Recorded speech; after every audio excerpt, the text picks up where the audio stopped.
Hello guys, ഇന്ന് ഞങ്ങൾ മേത്തി വെച്ച് ബജ്ജിയാണ് ഉണ്ടാക്കാൻ പോകുന്നത്. അതിൻ്റെ റെസിപ്പി നിങ്ങൾക്ക് ഞങ്ങൾ ഷെയർ ചെയ്ത് തരാം കേട്ടോ. ഇതൊക്കെയാണ് ഇതിൻ്റെ മെയിൻ ഇൻഗ്രീഡിയൻസ്. ഇതിനകത്ത് മല്ലിയില, മേത്തി അതായത് ഉലുവയുടെ ഇലയും മല്ലിയിലയും കൂടെ അരിഞ്ഞ് അതിനകത്ത് ചേർത്തിട്ടുണ്ട്. അതിനകത്തോട്ട് കുറച്ച് സവാള അരിഞ്ഞ് അതിനകത്ത് മിക്സ് ചെയ്തിട്ടുണ്ട്. കുറച്ച് പച്ചമുളക്, മല്ലിപ്പൊടി, മുളക് പൊടി, ഒരു ശകലം ഗരം മസാല, ഇച്ചിരി ജിഞ്ചർ ഗാർലിക് പേസ്റ്റ് എല്ലാം ചേർത്ത മിക്സാണിത്. അതിലേക്ക് കുറച്ച് ഉപ്പ് ചേർക്കുകയാണ്. ആവശ്യത്തിനുള്ള ഉപ്പ് അതിലേക്ക് ചേർത്തു. അതിനുശേഷം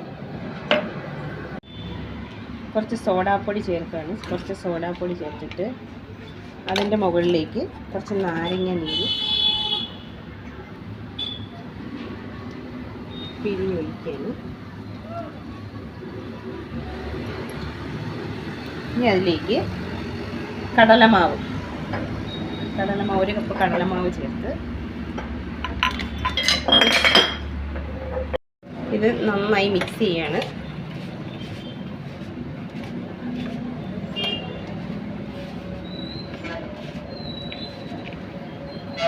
ആവശ്യത്തിന് വെള്ളം ചേർത്ത് കൊടുക്കാം. ഈ രീതിയിലാണ് മിക്സ് ചെയ്ത് വെക്കേണ്ടത്. ഇതൊരു 10 മിനിറ്റ് റെസ്റ്റ് ചെയ്ത ശേഷം നമുക്ക് എണ്ണയിലിട്ട് പൊരിച്ചെടുക്കാം. ഇതാണ് മേത്തി കൊണ്ടുള്ള ബജ്ജിയ. വളരെ ടേസ്റ്റിയാണ്. ടൊമാറ്റോ സോസും കൂടെ ഉണ്ടെങ്കിൽ നല്ല രുചിയായിരിക്കും.